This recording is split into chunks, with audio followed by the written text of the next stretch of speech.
E agora Paulo está dentro de uma sinagoga. Aliás, em todas as cidades foram os judeus que perseguiram Paulo.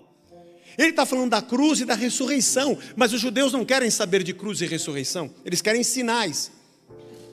Como Josué viveu sinais, como Moisés fez sinais, porque os judeus buscam sinais, mas ele prega a cruz. E por isso ele é perseguido pelos judeus. E ele ainda fala para a igreja: vejam, que aqui não tem ninguém muito nobre, de nobre nascimento, ou muitos poderosos. Essa é a lógica de Corinto. Mas Deus escolheu as coisas fracas. Escolheu as simples. Escolheu as que não são para confundir as que são. Porque a gente prega a cruz, a simplicidade, o desapego, a missão. Se a fé for engolida por Atenas, ela vai se tornar uma fé morta, de ciência, razão, pensamento e lógica. Se a fé for engolida pela religião da sinagoga, ela vai se tornar uma busca por sinais e não vai ter a cruz. Se a fé for engolida por Corinto, ela vai ser apenas negócios e bens materiais e conquistas.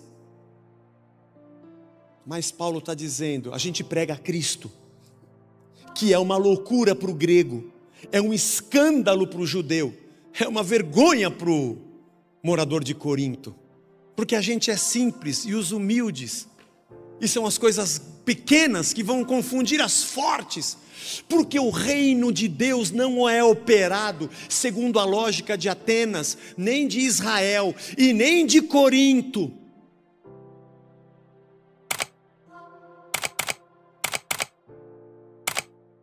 Nós estamos agora em Atos capítulo 18. Vou fazer um preâmbulo bem rapidinho aqui. Esta é a segunda viagem do apóstolo Paulo. Nós estamos percorrendo o livro de Atos. Atos 16, ele vai para a segunda viagem missionária. E ele passa por algumas cidades que ele enfrenta situações bem emblemáticas no seu ministério. A primeira é Filipos. Ele é preso injustamente, lembra-se? Apanha. Sai de lá, vai para Tessalônica, também prega a palavra. Os judeus contratam a malandragem da cidade para acusar e perseguir Paulo e seus amigos. Eles vão para Bereia, já estamos no capítulo 17, em Bereia. Paulo prega a palavra, os bereanos são nobres, investigam a palavra, começam a crer, mas os irmãos de Tessalônica mandam gente para Bereia para continuar perseguindo Paulo. Timóteo e Silas ficam ainda nessa região de Bereia e Tessalônica, e Paulo foge, e os irmãos levam ele para Atenas, final do capítulo 17, semana passada, o centro da cultura, da filosofia, da sabedoria, da ciência da época. Paulo prega na Ágora, ele prega no Areópago, muita gente ridiculariza Paulo, ele não é perseguido, mas é ridicularizado e chacoteado, mas tem gente que se converte. E dali ele vai para Corinto, essa cidade que a gente vai entender essa história da passagem dele por Corinto. O interessante é que estas cidades, Filipos, Tessalônica e Corinto, são cidades para as quais Paulo mandou cartas. E algumas coisinhas nessas cartas ajudam a entender um pouco o que aconteceu no coração de Paulo e o que ele demonstrou nessa viagem, nessa segunda viagem. A gente vai ver alguns textos assim. Mas acima de tudo, hoje nós vamos entender o que aconteceu nessa cidade, olhando para dentro dela, entendendo o que era Corinto, como ela vivia, a gente vê bem de perto. E depois a gente dá uns passinhos para trás para ver essa trajetória de Filipos a Tessalônica, Tessalônica a Bereia, a Atenas e a Corinto. E qual a lição que a gente tira disso tudo? Porque o Evangelho é assim, a Bíblia é assim, a gente lê bem de perto. Lê no original, vai na tradução, no grego, no hebraico, na cultura. E depois a gente afasta um pouco e vê o que veio antes, o que veio depois, para entender tudo que o Senhor está querendo falar para a gente. Vamos lá, Atos capítulo 18. Depois disso, deixando Atenas, da semana passada para essa, Paulo foi a Corinto. Lá encontrou um judeu chamado Áquila, natural do Ponto, recentemente chegado da Itália com Priscila. Chegaram há pouco tempo, a sua mulher, porque o imperador Cláudio havia decretado que todos os judeus deviam sair de Roma. Foi o que Cláudio fez na sua reforma. E Paulo aproximou-se de Priscila e de Áquila, se aproximou deles. Como tinham o mesmo ofício, passou a morar com eles. Paulo foi morar na casa deles. E ali trabalhava. O ofício deles era fazer tendas. E todos os sábados Paulo falava na sinagoga, persuadindo tanto judeus como gregos. Então Paulo morava na casa de Priscila e de Áquila, durante a semana fazia tendas e no fim de semana pregava na sinagoga. Quando Silas e Timóteo chegaram da Macedônia, Paulo ficou pouco tempo em Atenas, percebe? Ele vai para Atenas e Timóteo e Silas ficam ali na região de Tessalônica e de Bereia, e quando eles voltam, Paulo já está em Corinto, ele ficou pouquinho tempo em Atenas. Quando Silas e Timóteo chegaram da Macedônia, Paulo se entregou totalmente à palavra, testemunhando aos judeus que Jesus era o Cristo. Nós vamos entender por quê. Que ele pregava na sinagoga só aos sábados e quando eles chegam, ele se entrega totalmente à palavra. Como eles se opuseram aqui à sinagoga, como se opuseram e blasfemaram, Paulo sacudiu as roupas e disse-lhes: que o sangue de vocês caia sobre a cabeça de vocês, eu estou limpo dele, e a partir de agora eu vou para os gentios. Saindo dali, entrou na casa de um homem chamado Tício Justo, que era temente a Deus, e a casa dele ficava ao lado da sinagoga. Crispo, o chefe da sinagoga, creu no Senhor com toda a sua casa, e também muitos dos coríntios, ouvindo, creram e foram batizados. Quer dizer, o povo da sinagoga começou a blasfemar contra Paulo, ele falou: o sangue de vocês fique sobre a cabeça de vocês, já preguei o suficiente, eu vou para os gentios. E entra na casa de Tício Justo, que era vizinho da sinagoga. Também arruma confusão, né, Paulo? Você para de pregar na sinagoga e abre um pequeno grupo no vizinho, né?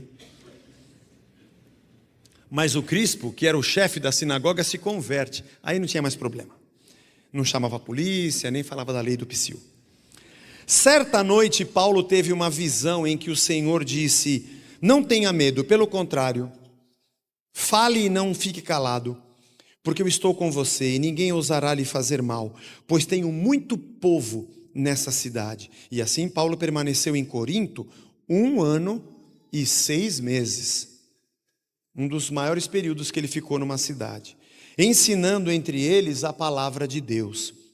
Quando Gálio era procônsul da Acaia, os judeus de comum acordo se levantaram contra Paulo e o levaram ao tribunal dizendo: esse homem quer persuadir as pessoas a adorar a Deus de um modo contrário à lei. Quando Paulo ia falar para se defender, Gálio disse aos judeus: se fosse de fato alguma injustiça, crime de maior gravidade, ó judeus, eu teria motivo para acolher a queixa que vocês estão trazendo. Mas como é uma questão de palavra, de nomes, de coisas de vocês, da própria lei de vocês, resolvam isso entre vocês mesmos. Eu não quero ser juiz dessas coisas. E Gálio quebrou o galho de Paulo. Essa foi boa. Não, ri mais um pouco, essa foi boa demais. Obrigado. Lembre-se que os judeus levaram Jesus até Pilatos, Ele lavou as suas mãos e Pilatos mandou que Cristo fosse crucificado. Não foi muito diferente não, só que foram diante de Gálio, levando Paulo, e ele falou assim: não, isso é coisa de vocês aí, os deuses de vocês, os nomes aí, se é Jesus, Cristo, Yahvé, não quero saber, isso é coisa de vocês, da lei de vocês eu não quero saber. E botou eles para fora, e os expulsou do tribunal. Então todos agarraram a Sóstenes, companheiro de Paulo, o chefe da sinagoga, e começaram a espancá-lo diante do tribunal, para ver se o Gálio mudava de ideia. Mas o Gálio, todavia, não se incomodava com essas coisas. Paulo ainda ficou muitos dias em Corinto. Por fim, despedindo-se dos irmãos, navegou para a Síria, levando em sua companhia Priscila e Áquila. Eles já tinham sido expulsos de Roma e agora iam para a Síria junto com Paulo. Antes de embarcar, raspou a cabeça em Cencreia, porque tinha feito um voto. Até aqui, irmãos. Senhor, fala conosco através da sua palavra, nos ensina, que estes casos que Lucas relatou para nós da vida de Paulo possa nos edificar nessa manhã. É a nossa oração em nome de Jesus. Amém. No final, Paulo leva Priscila e Áquila, depois de 1 ano e meio em Corinto, ele vai passar por Jerusalém. Alguns historiadores e intérpretes acham que Paulo fez isso aqui, de fazer um voto e raspar, na verdade raspar a cabeça, porque isso diminuiria um pouco essa imagem do cara que não tinha nada a ver com os judeus. Esse tipo de voto está em Números. Outros pode ser que não, que ele tenha mesmo feito um voto de santificação a Deus e culturalmente cumpriu algo da lei, ou que tenha feito isso para evitar maiores perseguições. A gente não sabe exatamente por quê, visto que Paulo estava numa fase da sua vida de desligar muitos conceitos da cultura e da religião judaica. Mas isso não vem ao caso em tudo que a gente aprende nesse trecho. Paulo sai de Atenas, aonde ele enfrenta a nata da filosofia, do pensamento, da razão, da lógica, da ciência, dos gregos, e aliás do Império Greco-Romano. A gente falou sobre isso semana passada. Era um grande polo de sabedoria e de filosofia, mas Paulo conhecia tudo isso. Falamos isso semana passada, ele estudou os filósofos. Ele cita Cleanto, ele cita Arato, ele vai conversando com eles na cultura deles e expõe a Cristo. E isso é muito interessante. Ouça, se você não ouviu a pregação da semana passada. Ele transita bem porque ele conhece aquela cultura, mas ele não é engolido por ela. Paulo não pensa como os gregos pensam, mas ele leva a cruz, ele leva a Cristo. Dali ele vai para Corinto. Corinto era uma cidade bem diferente de Atenas, apesar de ser um polo muito forte. Era a capital da região chamada Acaia. Corinto ficava numa península, chamada Península do Peloponeso. Imagina que eu estou aqui na Grécia, aí tem um tiquinho de terra, que é um istmo. Esse tiquinho de terra, e aí abre uma grande terra que é a península. Corinto fica bem perto do istmo do Peloponeso. Por isso que você tem o Mar Jônico e o Mar Egeu. E lá na frente o Mar Mediterrâneo. E Corinto acabou se transformando numa cidade importantíssima de rota comercial. Porque os navios, além de ser mais rápido, era bem mais seguro. Ao invés de andar 700 quilômetros ao longo da península do Peloponeso, entrarem pelo Mar Jônico e parar no porto, no istmo. Porque Corinto tinha 2 portos. Para aqui, transfere a carga via terrestre e um outro navio no outro porto parte pelo Mar Egeu e vai embora. Para a Ásia Menor, para o Oriente, para o Egito. E quem vem da Europa, quem vem do Mediterrâneo, e as águas eram mais revoltas, tinham falésias, tinham acidentes, era muito melhor passar por ali. E isso transformou Corinto numa cidade que era um fervo. Cidade de porto, muita promiscuidade, muita prostituição. É ali que Paulo, aliás, escrevendo 2 cartas longas aos coríntios, que provavelmente não foram as únicas, é provável pelo que diz a carta. A primeira carta aos coríntios, Paulo fala da primeira, então ela já é a segunda. Mas enfim, nós temos 2. Ele trata de temas muito profundos da vida desregrada da cidade de Corinto. Muito comércio, muito dinheiro. Corinto era a cidade dos emergentes. Você quer ficar rico, você vai para Corinto. Oportunidade de trabalho que não cessa. Escravos que foram libertos, gente recomeçando a vida, vai para Corinto. Muito comércio. Gente de todas as partes do mundo, dos 2 lados do mundo, Oriente e Ocidente e África, passavam por ali numa rota comercial que tinha muito dinheiro e muita especiaria, muita mercadoria. Esse istmo tem 6 quilômetros de extensão, ainda que eles não passassem pelas rochas, pela parte mais estreita, mas passavam por dentro da cidade. Isso fazia com que o comércio fosse muito forte, muitas moedas circulavam dentro da cidade de Corinto. Ela também tinha uma espécie de mini-olimpíadas, que eram chamados de Jogos Istmicos, e Corinto era muito famosa por isso. uma cidade de oportunidade, de dinheiro, de negócios, e gente que passa pelo porto e vai embora, cidade de promiscuidade, cidade de bordéis, se nós fôssemos falar a linguagem dos dias de hoje, cidade de gente que está buscando oportunidade, dinheiro, sucesso. E o mais interessante é que esse povo dessa cidade cosmopolita era gente de diferentes culturas, com hábitos e educações e backgrounds muito diferentes, além de muitas religiões diferentes. Corinto era uma cidade com muitos templos, de muitos diferentes deuses, com muitos sacrifícios. Aliás, é na carta a Corinto que Paulo fala sobre comer ou não comida sacrificada a ídolo. Não tinha açougue. A carne que o povo consome é a que foi consagrada no templo ontem. Esse assunto vem à baila porque Paulo está discutindo isso. E os negócios de comércio eram decididos em jantares que aconteciam dentro dos templos. Por isso Paulo fala, se for comer na casa de alguém, ou se for num outro lugar, e Paulo fala, o ídolo nada é. Se tiver que comer, você come num jantar de negócios. Agora, se alguém for ficar escandalizado, por causa dele, não faça na frente dele. Então Paulo trata desses assuntos numa cidade assim.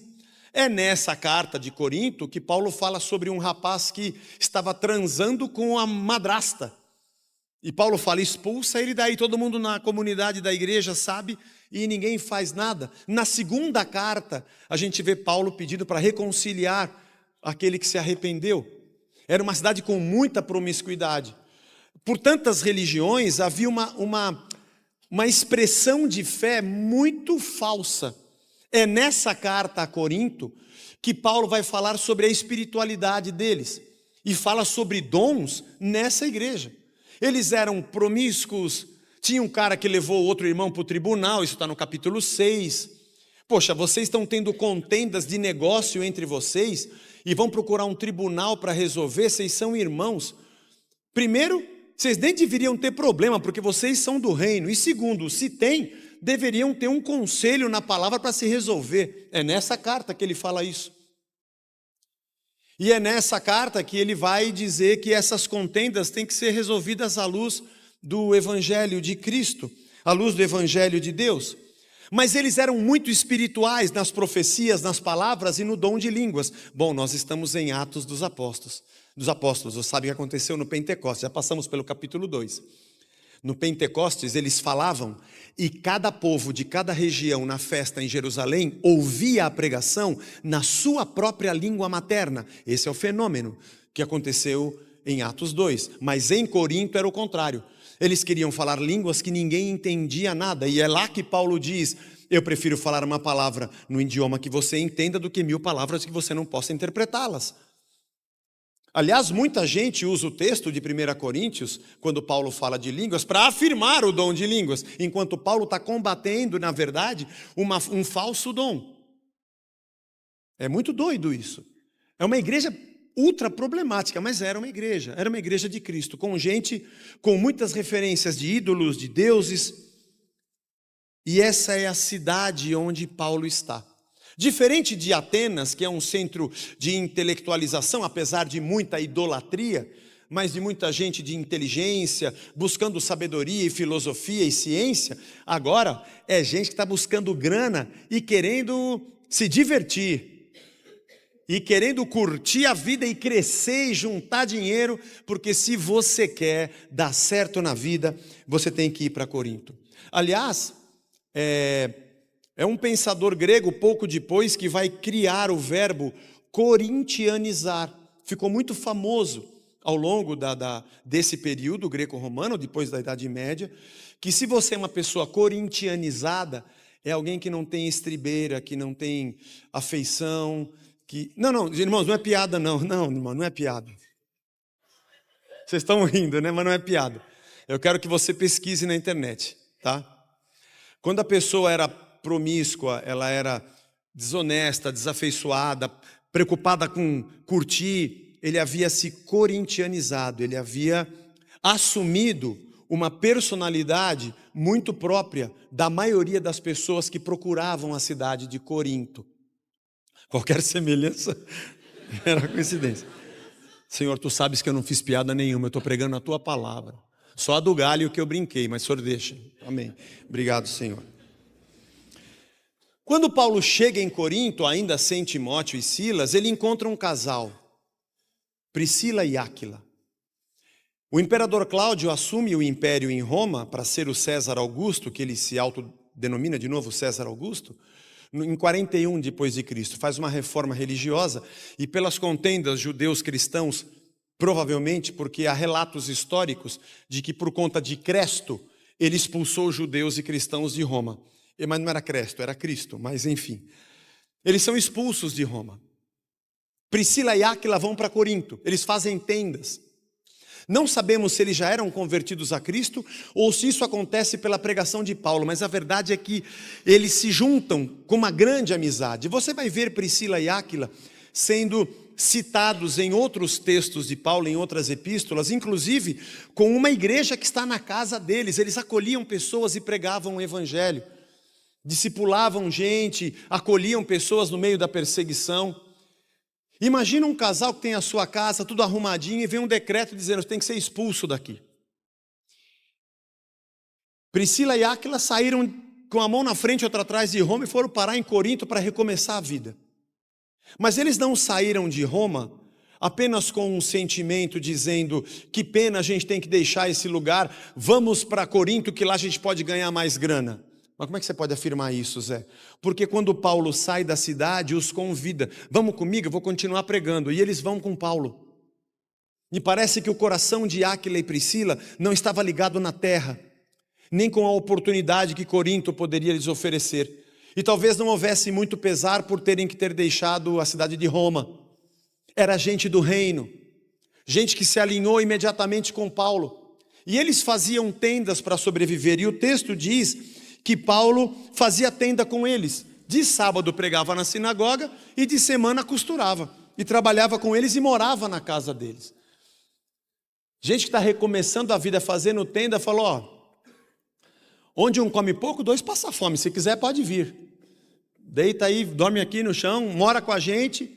E o reino conduzia, o que a gente lê nas entrelinhas, e depois conhecendo Priscila e Áquila e a vida de Paulo, é que o reino pulsava na vida deles. Abriram a casa para que Paulo morasse ali. Trabalhavam juntos. Não eram gente engolida pela loucura que havia em Corinto, mas com a cabeça ligada no reino de Deus. O texto diz que quando chegaram Silas e Timóteo, trouxeram notícias. Alguma coisa aconteceu, porque Paulo parou de fazer tenda e se entregou completamente à palavra. Bom, é por causa do texto de 1 Tessalonicenses que nós acreditamos que a primeira carta de Paulo aos Tessalonicenses, cidade que ele havia acabado de deixar, ele escreveu nesse 1 ano e meio quando ele estava em Corinto. Porque no capítulo número 3 de Tessalonicenses, verso 6, diz assim, agora porém com o regresso de Timóteo, estou lá na carta de Tessalonicenses, vindo do meio de vocês, trazendo-nos boas notícias a respeito da fé e do amor que vocês têm, e ainda de que sempre guardam a grata lembrança de nós, desejando muito nos ver, como aliás nós também temos vontade de ver vocês. Ele trouxe notícias e trouxe o amor. A gente acredita que aqui aconteceu de que a igreja de Tessalônica, quando Timóteo e Silas vieram, enviou uma oferta para Paulo. Esse é o amor, por isso ele parou de fazer tendas. Aliás, quando a gente lê 2 Coríntios capítulo 12, 2 Coríntios 12, 14 diz assim, eis que pela terceira vez estou pronto para visitá-los e não serei um peso para vocês, pois não estou interessado nos bens de vocês. Pois não estou interessado nos bens de vocês, e sim em vocês mesmos. Não são os filhos que devem ajuntar riquezas para os pais, mas os pais para os filhos. E de boa vontade gastarei, me deixarei gastar em favor de vocês. Se eu os amo cada vez mais, será que vou ser amado cada vez menos? Havia uma contenda contra o apostolado de Paulo. Seja como for, eu não fui um peso para vocês. Então Paulo está dizendo aos coríntios, depois quando escreve a carta, que quando ele esteve lá, ele não foi um peso para os irmãos de Corinto. Então é bem provável mesmo que Timóteo e Silas chegaram e disseram aos irmãos de Tessalônica, pô, você ficou pouco lá em Atenas, a gente ia lá, não te achou? Estou aqui já. Então isso aqui é para você, mandaram para você. E Paulo diz depois na carta aos Coríntios: eu não trabalho para ser alimentado pela igreja, porque eu acho que não são os filhos que alimentam os pais, mas o contrário. E quando eu estive aí, eu não fui peso para vocês. É bem diferente do que acontece hoje. A lógica de hoje é diferente. A lógica de hoje é que a fé foi engolida por Corinto. E Corinto abraçou a fé e a fé se rendeu a ela. Porque ter fé é sinônimo de desejar bênção material. E quando o irmão passa com um carro importado ou uma roupa mais bonita, o que a gente fala? Essa pessoa é abençoada. Porque na nossa cabeça a bênção de Deus é dinheiro. Essa é a lógica de Corinto, não a lógica do reino. E Paulo diz, aí trabalhou, vou me deixar gastar. Trabalhou todo dia e não só no sábado. Se entregou à pregação. Quando chegou Silas e quando chegou Timóteo. Paulo não foi pesado para a igreja. Eu não estou interessado nos bens de vocês, eu estou interessado em abençoar vocês. É o que ele escreve na carta. A comunidade da fé não é um negócio. Vocês sabem que desde que nós começamos a igreja, eu nunca mais sequer toquei no tema prosperidade. E jamais o farei. Porque isso não é do Evangelho, isso é de Corinto. Eu estou falando aqui do apóstolo Paulo, da carta aos Tessalonicenses, da carta aos Coríntios e da visita dele aos Coríntios. Não é essa lógica que nos governa. Priscila e Áquila são outro exemplo, que deixando Roma, tinham um emprego numa cidade emergente, e quando Paulo fala, vamos sair daqui para me ajudar, eles foram pelo reino. O reino de Deus acontece assim. Tem gente que faz tenda e de fim de semana está na sinagoga. Tem irmãos nossos dando aula para as crianças que não trabalham 24 horas por dia na igreja. Eles fazem tenda, eles têm o trabalho deles, mas no domingo eles estão aqui para servir. E os nossos filhos estão sendo abençoados. E eu preciso aproveitar para dizer que tem uns pais de vez em quando que são deselegantes com os nossos professores. Fecha parênteses. Não faça isso. E nem com ninguém que trabalha lá. Isso aqui não é uma empresa prestando serviço religioso para ninguém. Isso aqui são irmãos servindo irmãos, com o melhor que tem, deixando-se gastar. Mas também existem pessoas aqui na igreja, como eu, que nosso tempo todo é da igreja. Tem gente fazendo tenda e gente trabalhando o tempo todo. Não para ser pesado, nem para se alimentar. Eu acreditaria na pregação da prosperidade. Eu acreditaria. Eu gostaria de acreditar. Se eu visse 100% do povo sendo tão próspero quanto os líderes que pregam a prosperidade. Andando nos mesmos carros, fazendo as mesmas viagens, usando as mesmas roupas e os mesmos relógios. Aí eu me renderia dizendo, isso é do reino. Agora a bênção que abençoa o Chico é diferente da que abençoa o Francisco, eu tenho um pulgueiro atrás da minha orelha. E ela nem é tão grande assim, se fosse o nariz ainda vai. O texto também diz que Paulo foi pregando na sinagoga e os judeus blasfemaram contra ele. Na verdade, contra Cristo, contra Deus. E Paulo disse, chega.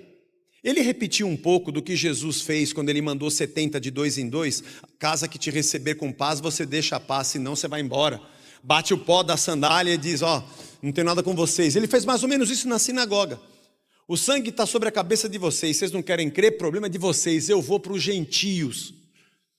Eu vou pregar para quem não é judeu. Não significa que Paulo fez uma cisão completa. Na terceira viagem, daqui a alguns domingos, vamos entrar na terceira viagem missionária, ele vai para Éfeso e visita a sinagoga. Mas ele abre um leque da pregação para os gentios, que aliás nós estamos aqui. Paulo é o apóstolo dos gentios. A igreja chegou aqui porque nós somos fruto disso. Se fosse para falar só para judeu na sinagoga, a gente não tinha sido alcançado, graças a Deus. Nós somos fruto do ministério de Paulo junto aos gentios e da ideia de que o evangelho não é uma revelação étnica contida dentro de um território apenas para um povo. E a salvação não é ser desse povo, e a salvação não é esse povo. É o Cristo que pode até ter nascido desse povo, mas Ele é Senhor de todos e de todos os povos, línguas e nações. Vai ter gente dobrando o joelho e dizendo que Ele é Senhor, e essa é a grande igreja de Cristo. E ele fala isso em Romanos, não dá para entrar agora, mas em Romanos Paulo diz que o Israel de Deus não é mais esse que está aqui, não é mais uma área circunscrita, um mapa. A palavra Israel muda de sentido depois de Cristo. E ele diz que judeu não é aquele que tem sobrenome israelita. A palavra muda de sentido. A igreja é o Israel de Deus, sim, mas não tem uma bandeira com uma estrela azul, não tem nada a ver. É que a palavra Israel muda de sentido após Cristo. Não é mais um povo, é uma igreja espalhada pela terra, mas não dá tempo de falar disso hoje. Mas o que eu queria dizer é que essa resistência faz com que Paulo vá pregar aos gentios, e ele começa a explicar o seu ministério, e por que ele prega a cruz. E eu acho que esse momento em que Paulo se separa e sai pregando, está explicado na primeira carta aos Coríntios. O que ele fez nessa viagem, ele explica lá. Está em 1 Coríntios 1, 18. Presta atenção no que Paulo escreve. Eu não estou tirando da minha cabeça, tudo isso aqui está escrito. Certamente, Paulo diz, a palavra da cruz é loucura para os que se perdem, mas para nós que somos salvos, ela é o poder de Deus. Porque está escrito, destruirei a sabedoria dos sábios e aniquilarei a inteligência dos inteligentes. Onde está o sábio? Onde está o escriba? Onde está o questionador desse mundo? Não é o fato de que Deus tornou louca a sabedoria do mundo, visto que na sabedoria de Deus o mundo não o conheceu por sua própria sabedoria, Deus achou por bem salvar os que creem por meio da loucura da pregação. Porque os judeus pedem sinais e os gregos buscam sabedoria, mas nós pregamos o Cristo crucificado, escândalo para os judeus e loucura para os gentios. Mas para os que foram chamados, tanto judeus como gregos, Cristo é o poder de Deus e sabedoria de Deus. Porque a loucura de Deus é mais sábia do que a sabedoria humana, e a fraqueza de Deus é mais forte do que a força humana. Irmãos, considerem a vocação de vocês. Igreja de Corinto, não foram chamados muitos sábios segundo a carne, nem muitos poderosos, nem muitos de nobre nascimento. Pelo contrário, Deus escolheu as coisas loucas do mundo para envergonhar os sábios, escolheu as coisas fracas do mundo para envergonhar as fortes, e escolheu as coisas humildes do mundo e desprezadas, e aquelas que não são, para reduzir a nada as que são, a fim de que ninguém se glorie na presença de Deus. Você entendeu o texto? Vamos olhar de novo a viagem de Paulo. A viagem dele está explicada aqui. Filipos, Tessalônica, Bereia, Atenas, Corinto. Essa viagem está explicada nesse texto. Porque ele começa dizendo que a palavra da cruz é uma doideira nesse mundo. Mas foi a palavra da cruz que ele pregou lá em Atenas. Em Atenas, entre os gregos, que buscam sabedoria, filosofia e conhecimento. E quando Paulo falou da cruz e da ressurreição, lembra domingo passado? Os caras deram risada, a ressurreição a gente ouve uma outra hora. Foi ridicularizado porque para eles a morte e a ressurreição é uma loucura. E os sábios não entenderam a Cristo. E agora Paulo está dentro de uma sinagoga, aliás em todas as cidades foram os judeus que perseguiram Paulo. Ele está falando da cruz e da ressurreição, mas os judeus não querem saber de cruz e ressurreição, eles querem sinais. Como Josué viveu sinais, como Moisés fez sinais, porque os judeus buscam sinais, mas ele prega a cruz. E por isso ele é perseguido pelos judeus. E ele ainda fala para a igreja, vejam, que aqui não tem ninguém muito nobre, de nobre nascimento, ou muitos poderosos. Essa é a lógica de Corinto. Mas Deus escolheu as coisas fracas. Escolheu as simples. Escolheu as que não são para confundir as que são. Porque a gente prega a cruz, a simplicidade, o desapego, a missão. Se a fé for engolida por Atenas, ela vai se tornar uma fé morta, de ciência, razão, pensamento e lógica. Se a fé for engolida pela religião da sinagoga, ela vai se tornar uma busca por sinais e não vai ter a cruz. Se a fé for engolida por Corinto, ela vai ser apenas negócios e bens materiais e conquistas. Mas Paulo está dizendo, a gente prega Cristo, que é uma loucura para o grego, é um escândalo para o judeu, é uma vergonha para o morador de Corinto, porque a gente é simples e os humildes, e são as coisas pequenas que vão confundir as fortes, porque o reino de Deus não é operado segundo a lógica de Atenas, nem de Israel e nem de Corinto. Nós somos conduzidos pela cruz. A gente vive em Atenas, vive em Israel ou vive em Corinto ou até em Roma, onde Cláudio expulsou. A gente conversa com um romano, conversa com moradores de Corinto, conversa com gente em Tessalônica, mas a gente não é de lá. A gente pode dar ideia sobre o que poderia melhorar na cidade de Corinto, mas eu não sou daqui. A razão pela qual eu faço as coisas que eu faço é o evangelho do reino. Infelizmente, a fé passa por esses lugares e ela é engolida. Por exemplo, a fé que estava em Roma, Priscila e Áquila saíram de lá. Eles poderiam ter sido engolidos por Roma. Os herodianos em Jerusalém foram engolidos por Roma. Eles estão lá nas páginas de Lucas, de Atos, de Marcos e de Mateus. Os herodianos eram judeus apoiadores de César, apoiadores de Herodes, apoiadores de Roma. Está vendo? Cláudio expulsou todo mundo. Se ao invés de Cláudio fosse o imperador cristão, a igreja não ia ser perseguida. De onde você tirou isso? Hoje em dia se pensa assim, que se a política partidária, não estou falando política partidária, o guru, o Messias humano, for ungido pela igreja, a igreja não vai ser perseguida. Você não pode votar, porque a igreja vai ser perseguida. A igreja é perseguida, irmão. Até o fim da vida, pode ficar tranquilo, é assim que vai acontecer, é assim que a banda toca. A lógica do reino não é a lógica de César.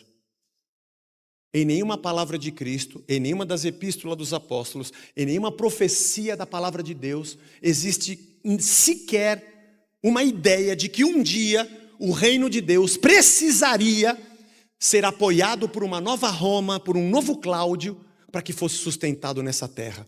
O Espírito Santo de Deus é suficiente para sustentar a sua igreja, mesmo que ela morra por amor a Cristo. Mas ela não nasceu para servir a César. A igreja de hoje deixou de lavar os pés uns dos outros para beijar as botas de Cláudio. No caso, sandálias. Ela pode passar por Tessalônica, por Filipos e até na sinagoga, mas não vai casar. Não vai casar porque eles querem sinais. A religião tem outra lógica. A lógica dos saduceus no templo, dos escribas e fariseus na sinagoga. Mas o povo que é temente a Deus não vai se encaixar na religião. Não vai. E pode passar, mas Paulo passa pela sinagoga, conversa, entende tudo o que eles estão crendo. Ele é judeu, mas ele não é engolido por essa lógica do judaísmo do segundo templo. Ele passa por Atenas, ele conhece tudo de filosofia. Aliás, ele discursa no Areópago, citando Epimênides, citando Arato e Cleanto, e fala de Cristo. Ele entende tudo da filosofia, mas ele não é conduzido por aquela filosofia. Ele prega a cruz de Cristo. E passa por Corinto, onde o negócio é grana, dinheiro, fama, prosperidade, mas ele não se leva por isso. Ele poderia dizer, fazer tenda aqui dá uma grana, hein, Priscila, Áquila, vamos abrir uma empresa evangélica aqui de fazer tenda. Não, minha vida é sair, minha vida é andar por esse país. Não é? Sabendo que até que um dia eu descanse feliz, levando as recordações da terra por onde passei. lembrando dos sertões e dos amigos Priscila e Áquila que lá deixei. Aqui é o missionário Luiz Gonzaga. Eu sou da missão, eu sou do reino, eu não sou de Corinto. Tem gente que é seduzido por César, tem gente que é seduzida por Atenas, gente que é seduzida pela sinagoga, gente que é seduzida por Corinto, mas tem gente que é do reino, que consegue transitar no meio disso sem ser engolida por essas realidades. E vive a soberania do Evangelho, que faz com que ele seja um escândalo para uma vergonha para outro, uma loucura para outro, porque Paulo vai dizer na primeira carta aos Coríntios, no capítulo 1, ele vai dizer que o homem espiritual discerne todas as coisas, mas por ninguém ele é discernido. Ele anda por essas realidades, vê sinais do reino e prega, vê o que não é do reino e se afasta. Mas quem está de fora, ele consegue ler a realidade, mas os outros não conseguem lê-lo. Acham que ele é louco, acham que ele é doido. E para Paulo, ser espiritual não é flutuar e nem ficar em transe. O espiritual é aquele que pratica a vida de Cristo. O pneumáticos, o espiritual, não é aquele que fica em transe o tempo todo, como se vivesse no Olimpo. Essa ideia não fazia parte dessa cultura. Ele era um homem espiritual porque ele levava a obra do Espírito, que era o Evangelho.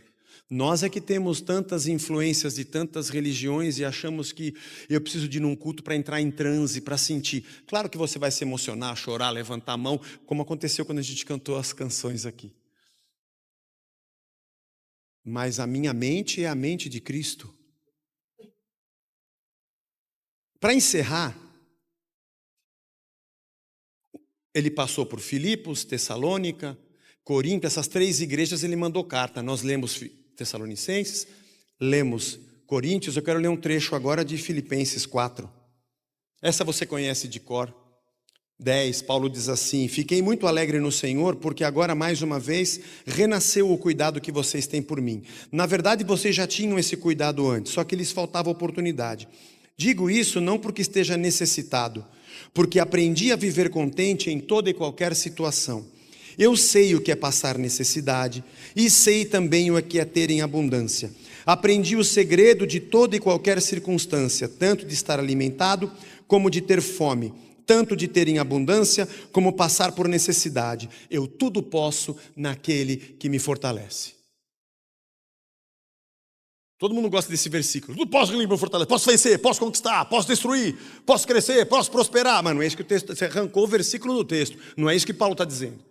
Você está dizendo isso, retirando uma frase do texto. Mas o que o texto está dizendo é que esse Paulo, que passou por Filipos, aliás, essa cidade foi a primeira que ele tomou no lombo e foi preso, logo que ele chega na Macedônia, ele diz: eu aprendi, eu estou contente. Se eu tiver comida eu estou contente, se eu tiver sem comida eu estou contente. Se eu tiver um teto eu estou contente, se eu tiver sem teto eu também estou contente. Se eu tiver em abundância eu estou contente, se eu tiver escassez eu também estou contente. Eu posso passar por um momento difícil, por um momento fácil, eu posso ter muito, eu posso ter pouco, eu posso ter comido e posso estar com fome. Aliás, eu tudo posso, porque Deus me fortalece. O que diz quem eu sou não é se eu estou comendo, se eu estou com fome, se eu tenho teto ou não tenho teto. Não é isso que diz se eu sou abençoado ou não. Essa é uma ideia de Corinto. Essa é a lógica do mercado e do consumo que engoliu a fé. Eu tudo posso porque eu posso qualquer coisa, porque Deus me fortalece e eu passo e atravesso qualquer situação. Porque essa é a simplicidade de um filho do reino. Um filho do reino não precisa da fé para que Deus dê a ele o que a terra tem. O filho do reino é sustentado pelos valores do reino. Porque se ele vai a Deus para pedir a riqueza da terra, é porque quem o governa é a terra e não Deus. Se ele acha que só vai ser feliz quando tiver as coisas de Corinto e vai pedir para Deus a riqueza de Corinto, é porque o que ele quer é a riqueza de Corinto. Deus é só com quem ele triangula, para conseguir alcançar o que de verdade Ele quer, aonde está o seu coração e diante do que Ele se curva. Seja em Atenas, seja numa sinagoga judaica, seja em Corinto, seja em Tessalônica, em qualquer lugar. Eu me curvo diante do meu Senhor e Ele me conduz. Para encerrar, como é que está a nossa fé, irmãos? Qual é o evangelho do reino? De qual reino? Do reino de Roma? Do reino dos gregos? Ou do reino dos judeus? Ou do reino da grana? Qual desses impérios governa a gente? A resposta deve ser nenhum deles. Eu vivo nessas realidades. Eu transito no meio dessas coisas. Paulo, em outro texto, vai dizer: eu sei falar com o judeu como judeu, com o grego como grego, sei falar com o gentio como gentio. Eu fiz de tudo para, por meio de tudo, alcançar alguns. Eu sei falar no Areópago, como eu sei falar na sinagoga, como eu sei falar numa corte romana.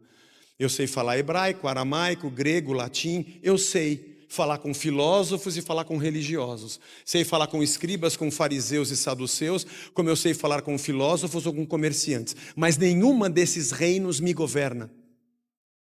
Porque o que me orienta é a cruz. Gente bonita da casa da rocha. Não se sinta menos porque você tem menos e não tenha orgulho de se sentir melhor porque você tem mais. Não pense que a sua fé é apenas um mercado onde você busca, nessa terra, o que o rei dessa terra diz que te falta. Não nos falta nada. Nesse mundo aqui, vai durar aí uns 80 anos em média, daqui a pouco a gente vai embora. A lógica desse caos decaído após o pecado, desse mundo que jaz, está sepultado no maligno, a lógica é a lógica da sabedoria humana, da religião que controla por sinais, a lógica da grana ou do dinheiro, ou do poder e da espada de Roma. A lógica do reino eterno é a lógica da graça, a lógica do governador Cristo, do seu amor, da sua justiça, da sua paz. Portanto, se nesses reinos da terra alguém vier dizer para você que você está em opróbrio, afaste-se dessa pessoa. Tenha ela como anátema e maldita. Quem vier dizer para você que o seu carro é velho porque você não é abençoado, manda esse cara. Tem que orar por ele? Eu já orei bastante, eu não aguento mais. Manda ele para o desmanche. Porque você anda de ônibus, todo mundo te vende opróbrio. Colocam sua goela abaixo, que você mora num lugar ruim, que a sua roupa é ruim, que o seu carro é ruim, que você está em vergonha, em desonra, porque você não sabe, porque você não tem isso. Geralmente quem te vende a dificuldade, ou quem te aponta a dificuldade, te vende uma facilidade. É um sacrifício, é um dinheiro, uma barganha para que você consuma aquilo que você não precisa. Tem uma banda, está quase acabando, eu prometo, que tem uma música muito interessante, que diz assim: você desprezou o amor e tudo o que ele já te deu, e deu muito mais valor a todas as outras coisas. Você correu como um tolo atrás do que os olhos veem e procurou o mundo afora coisas que você já tem. E ele te deu as mais loucas para confundir as mais sábias. E ele te deu as mais fracas para te livrar da tua força. E ele te deu bem aquelas que não são para te provar que você não é e que não precisa ser o que não precisa. Eu quero vomitar a religião que me entregam. Eu quero vomitar a lógica humanista que me querem contaminar. Eu quero regurgitar e expulsar esse demônio dos impérios, porque ele, Paulo diz, esse mesmo Paulo aos Colossenses, nos libertou do império das trevas e nos transportou para o reino do Filho do seu amor, no qual temos a redenção, a remissão dos pecados. Nós somos abençoados, felizes, aprendemos a viver contente em qualquer situação, de chinela havaiana, Raider ou de um tênis de R$5.000, que aliás eu não vou gastar dinheiro com R$5.000 com um tênis. Se o teu carro for importado ou se for um Fusca, tanto faz. Já viram o Fusca do Fernando? Fernando, mostra o seu Fusca para eles um dia. Incrível. De quantos quilômetros de distância dá para ouvir o som? Uns 2. Rebaixado. Cerrou, como é que chama? Suspensão. É incrível. Irmão, está tudo bem. Nós somos tudo filho do reino. Um dia a gente vai largar tudo isso aqui para viver a eternidade. Sejamos como Priscila, como Áquila, como Paulo, como Silas, como Timóteo ou Lucas, que estava com ele escrevendo isso aqui. A gente é do reino.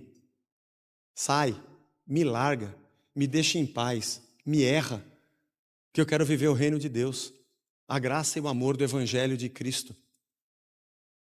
Quem olha o protestantismo brasileiro e o chama de meio evangélico, não percebeu que esse meio é totalmente fragmentado, multifacetado, tudo diferente.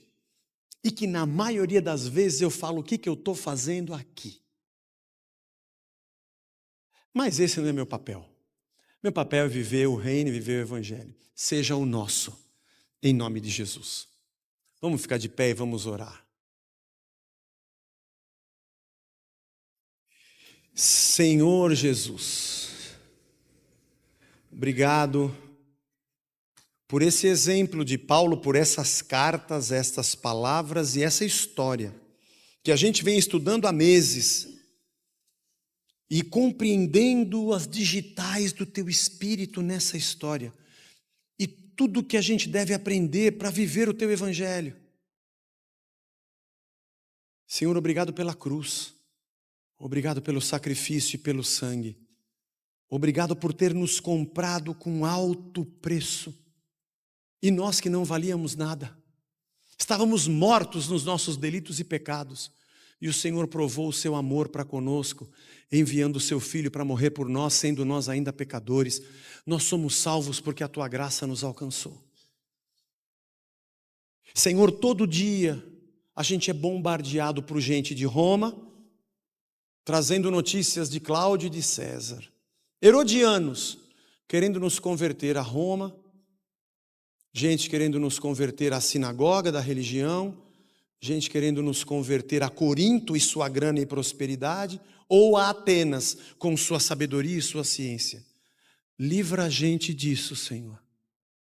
Livra a gente desses domínios doentios e nos põe no centro da verdade do teu Espírito e do teu Evangelho, com o nosso coração limpo, franco, para ouvir a tua voz e seguirmos semeando a tua palavra, aprendendo a viver contente em toda e qualquer situação e que nada possa nos parar, como Paulo que a gente está estudando, apanha e vai, é perseguido e vai. E continua compreendendo que o nosso reino não é desse mundo, apesar de pregarmos para que ele se reconstrua. Apesar de semearmos com a nossa vida, mas somos só semeadores e não ceifeiros. Purifica o nosso coração, acalma o coração de quem está aqui hoje, Senhor. Preocupado porque não tem, não é, não foi, não viu. Senhor, que nós possamos aprender a viver contente, porque já temos tudo o que precisamos no teu reino. Nos faz olhar para a alegria das coisas que o Senhor já nos deu. Valorizarmos tudo que o Senhor tem feito e não sermos pastoreados pelas vozes ideológicas que nos cercam. Nós não queremos ser engolidos por esse grande peixe de Corinto, de Roma, de Israel ou de Atenas. Por favor, Senhor, vomita a gente na praia. para a gente seguir livre, seguindo apenas o Teu Evangelho. Abençoa a nossa semana. Faz essa palavra ficar viva dentro de nós todos os dias, levando a gente a pensar todo dia sobre o Teu reino. Traz a gente de volta no próximo domingo como cultos vivos para celebrarmos juntos. É a nossa oração, em nome de Jesus. Amém. Amém.